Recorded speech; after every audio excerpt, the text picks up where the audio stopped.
Catherine, everyone's staying home due to the ice storm. Christmas dinner is canceled. Stay safe. My mom's text read.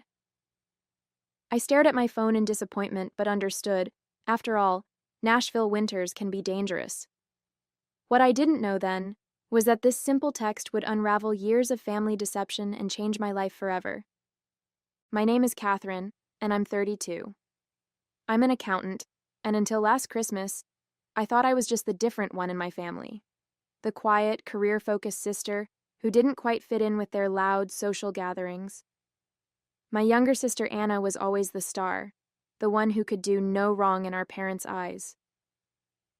That Christmas morning, I settled in for a quiet day alone. I made myself hot chocolate, turned on some holiday movies, and tried to stay positive despite the loneliness. Around 3 p.m., I was scrolling through Instagram when my heart stopped. There it was, a fresh post from my cousin Nina. Perfect family Christmas at Anna's, so blessed to have everyone together. Family traditions, Christmas dinner. The photo showed my entire family, mom, dad, aunts, uncles, cousins, even my grandmother, gathered around Anna's elegant dining table. They were all smiling, wearing festive sweaters, clearly enjoying the celebration they had deliberately excluded me from. Through the windows in their photos, I could see clear, sunny skies. There was no ice storm. There never had been. My hands shook as I scrolled through more photos. There was my dad carving the turkey, my mom arranging her signature Christmas cookies, my little nieces and nephews opening presents. The ice storm excuse was a complete fabrication, a convenient lie to avoid telling me I wasn't welcome at their perfect family gathering. I felt sick to my stomach as the truth sank in. All those times they'd told me events were canceled, all those intimate gatherings I hadn't been invited to. How many of them had actually happened without me? How long had they been coordinating behind my back to exclude me while pretending to care? The next morning, my phone rang.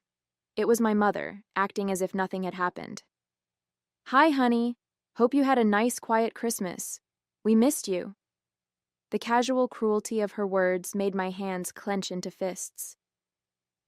This was the moment everything would change, though I didn't know it yet. Growing up in our family home, I always tried to be the good daughter. I helped my mom with chores, maintained straight A's in school, and even gave up my dream of attending art school to pursue accounting because my parents insisted it was more practical. Meanwhile, my sister Anna could do whatever she wanted. When she dropped out of college to become a yoga instructor, my parents called her brave. When I worked overtime to help them pay off their mortgage, they barely acknowledged it. I remember one particular incident that should have opened my eyes sooner. 3 years ago, when my dad needed surgery, I took 3 weeks off work to help care for him. I cooked, cleaned, drove him to appointments, and managed his medications. Anna showed up once, stayed for an hour taking selfies with him for social media, then left claiming she had a yoga retreat. Yet somehow, in my parents' retelling of that time, Anna was the supportive daughter, while I was just doing the bare minimum. My extended family wasn't much better. At every gathering, my aunts would praise Anna's free spirit while asking me when I was going to loosen up and learn to enjoy life. My accomplishments at work were dismissed as boring, while Anna's latest adventure teaching yoga in Bali was the talk of every family dinner. I kept telling myself it didn't matter, that family was family, and they loved me in their own way. Even last month, I spent hours helping my mom prepare for Thanksgiving, only to hear her tell everyone that Anna had done all the work while I just sat around.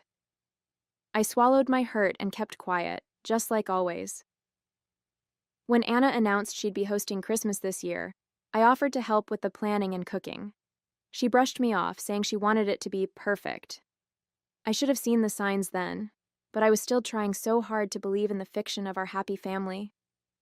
The truth is, I've spent my entire life trying to earn their approval, making excuses for their behavior, and pretending not to notice when they excluded me from spontaneous family gatherings that everyone else somehow knew about. I convinced myself that if I just tried harder, worked longer, gave more, they would finally see me as worthy of being part of their perfect family picture. "Hi, honey. Hope you had a nice, quiet Christmas. We missed you." My mother's fake cheerfulness made my stomach turn. I gripped my phone tighter, staring at the Instagram photos still open on my laptop, evidence of their perfect family gathering that I'd been deliberately excluded from. Really? I managed to keep my voice steady. Because Nina's social media posts show everyone had a wonderful time at Anna's house. Everyone except me.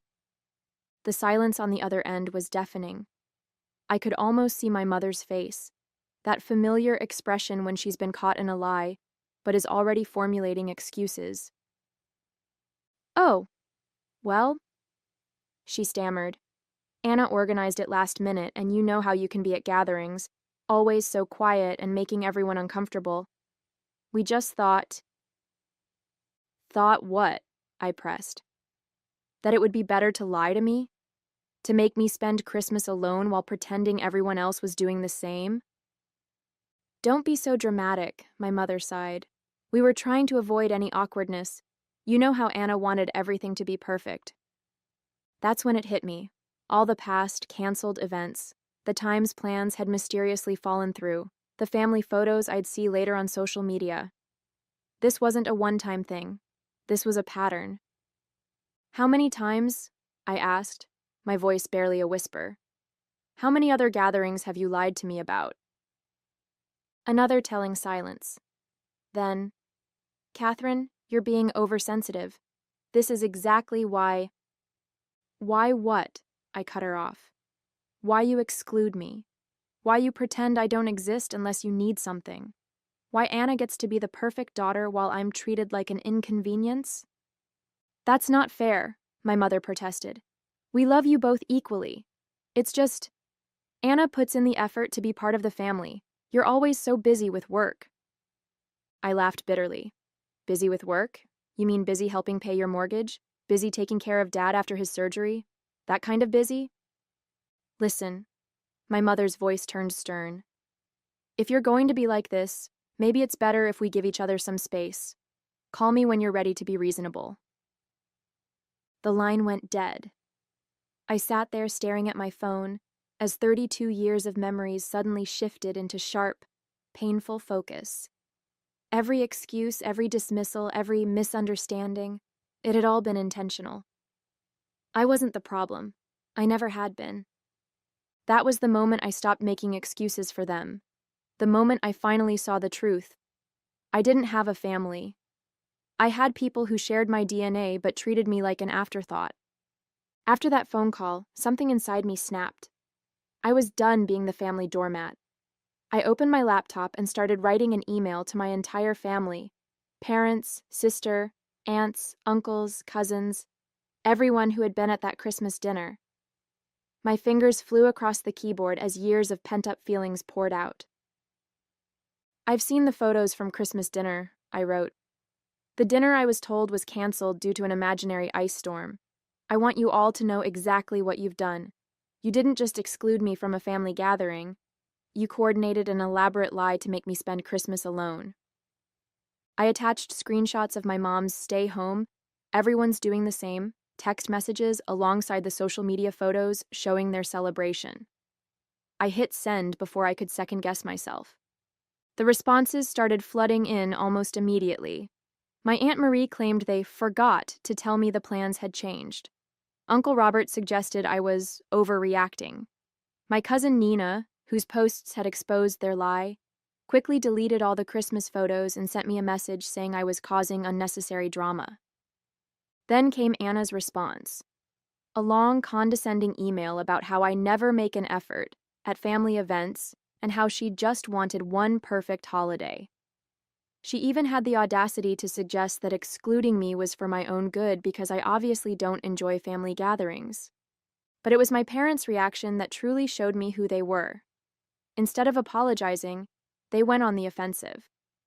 My mother started calling mutual family friends, spinning a story about how I was having some sort of breakdown.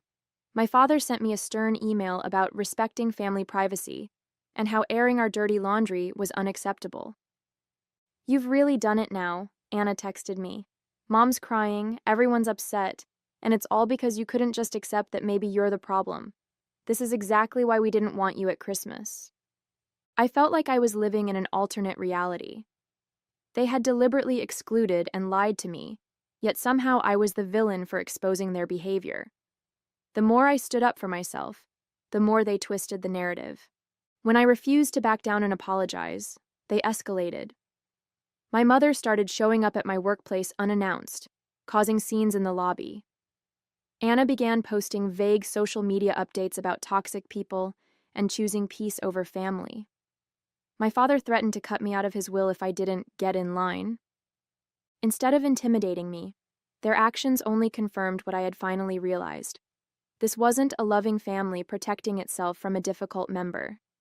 This was a toxic system desperately trying to maintain control over someone who had finally stopped playing by their rules. I decided then that I needed to do more than just expose their lies. I needed to completely break free from their manipulation. Little did they know, I was already forming a plan that would show them exactly what happens when you push away the one person who had always been there for them. A week after my confrontational email, I received an unexpected message from Rachel, an old family friend who had retired from managing my parents' finances years ago. "Catherine, I've been seeing what's happening with your family on social media. There's something you need to know. Can we meet?" I agreed to meet her at a quiet cafe downtown. When I arrived, Rachel looked nervous, clutching a manila envelope. "I've been carrying the guilt of this for years," she said, sliding the envelope across the table.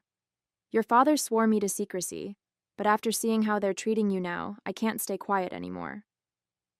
Inside the envelope were bank statements and legal documents dating back 15 years. As I read through them, my hands began to shake. According to these records, my grandfather had left a significant inheritance specifically for my education and future, nearly $300,000, money I had never known about. "Your father was the trustee," Rachel explained quietly. "He was supposed to give you access when you turned 25. Instead, he transferred everything to Anna's accounts, using it to fund her lifestyle and her failed business ventures." The revelation hit me like a physical blow. All those years I'd worked overtime to pay for my accounting degree, the student loans I was still paying off, the times I'd helped them with their mortgage. They had been sitting on my inheritance the whole time, spending it on Anna. "There's more," Rachel continued. "Your grandfather also left properties that were meant to be split equally between you and Anna. Your parents sold them all. Using your power of attorney, they had you sign when you were 18. Remember when they said it was for emergency medical decisions?" I felt sick. The document I'd trustingly signed had given them complete control over my financial interests. They had systematically robbed me of my inheritance while watching me struggle, accepting my help with their expenses, and making me feel guilty for not contributing enough to the family. Even worse, the statements showed regular transfers to Anna labeled as business investments, money taken from my inheritance to fund her yoga studios, her retreats in Bali, all those adventures they'd praised her for while criticizing my boring accounting career. "Why tell me now?" I asked Rachel, my voice barely steady. "Because I saw your mother's social media posts painting you as unstable and ungrateful. They're trying to discredit you before you can discover the truth. They've been embezzling from you for years, Catherine. What they've done isn't just morally wrong, it's illegal." Everything suddenly made horrible sense. Their escalating attempts to paint me as unreasonable, the threats to cut me out of the will, when they'd already stolen my inheritance, their desperate need to maintain the narrative that Anna was the successful sister while I was the difficult one. I carefully packed the documents back into the envelope, my mind racing. "Thank you, Rachel. I know exactly what I need to do now." This wasn't just about a ruined Christmas anymore. This was about years of calculated deception and theft. And I, an accountant with years of experience tracking financial fraud, was uniquely qualified to make them face the consequences.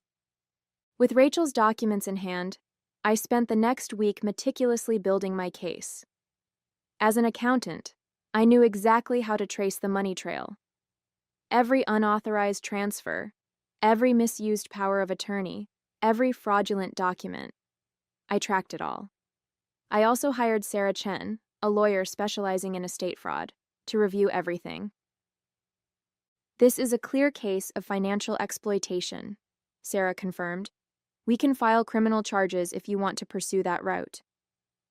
I considered my options carefully. A criminal case would destroy my family's reputation, but they had already destroyed our relationship. Still, I decided to give them one last chance to make things right. I emailed my parents and Anna, requesting a family meeting to resolve our differences. They jumped at the chance, probably thinking they could manipulate me back into line. We agreed to meet at my apartment the following Saturday. The morning of the meeting, I arranged 3 folders on my dining table, one for each of them. Inside each folder was a complete record of their fraud, along with a letter from my lawyer outlining their options. Either transfer all remaining funds back to me and sign a confession, or face criminal charges. They arrived looking smug, clearly expecting me to apologize. My mother started in immediately. "Catherine, we're so glad you've come to your senses." I cut her off by sliding the folders across the table. "Before anyone says another word, I suggest you read these." The color drained from my father's face as he scanned the documents. Anna's hands started shaking. My mother tried to maintain control. "This is ridiculous. You're trying to blackmail your own family?" "Blackmail?" I laughed coldly. "No, I'm giving you a choice. Return my inheritance with interest and admit what you did, or I'll let the police handle it. Rachel's already agreed to testify." "Rachel had no right," my father started. "You had no right," I interrupted. "You stole from me for years while watching me struggle. You used my power of attorney to sell property that was rightfully mine. You funded Anna's lifestyle with my inheritance." Anna burst into tears. "I didn't know. They told me the money was from their savings." "Don't lie," I replied calmly. "The transfers went directly to your accounts. You knew exactly what you were doing." My mother tried a different approach. "Think about what this will do to the family. What will people say?" "You should have thought about that before stealing hundreds of thousands of dollars from your own daughter," I responded. "You have 48 hours to decide. Either sign the confession and arrange the transfers, or I'm going to the police." They left in a panic, my father practically dragging my hysterical mother and sister out the door. Within hours, the family group chat exploded with messages from relatives, all taking their side, of course. But I remained calm. I had truth and evidence on my side. "The ball's in their court now," I told Sarah over the phone that evening. "But something tells me they're not going to make the right choice." I was ready for whatever came next. After all, they had already given me the greatest gift, freedom from their manipulation. The 48-hour deadline came and went. Just as I expected, my family chose pride over honesty. They didn't sign the confession or arrange any transfers. Instead, they tried to destroy evidence, closing accounts, shredding documents, and even attempting to pressure Rachel into retracting her statement. What they didn't know was that I had already submitted everything to the authorities. The morning after the deadline passed, I formally filed charges. By afternoon, the police were at their doors with search warrants. I watched from my office as the story unfolded. My father was escorted from his workplace in handcuffs. Anna's yoga studio was seized as an asset purchased with stolen funds. My mother's carefully curated social media facade crumbled as she was arrested during one of her charity committee meetings. The family group chat exploded again, but this time with a different tone. Relatives who had dismissed my claims were suddenly quiet, as the evidence became public record. The local newspaper ran a story about the prominent family's fall from grace. All their years of maintaining perfect appearances ended in a single day. My phone buzzed with a text from Rachel. "You did the right thing. Your grandfather would be proud." She was right. This wasn't about revenge anymore. It was about justice. As I watched my family's carefully constructed lies unravel, I felt no joy, only relief. The truth was finally out, and I was finally free. 1 year later, I sat in my new home in Denver, watching snow fall outside my window. The court case had concluded months ago. My father and mother both took plea deals, agreeing to pay restitution. Anna's yoga empire had crumbled, and she'd finally gotten a real job as a receptionist. The perfect family image they'd worked so hard to maintain was gone forever. Most of the relatives who had enabled their behavior for years stopped speaking to me. But surprisingly, I found I didn't miss them. Instead, I had built a new support system: genuine friends who valued honesty over appearances, colleagues who respected my work ethic, and even a few distant cousins who reached out to apologize for their past behavior.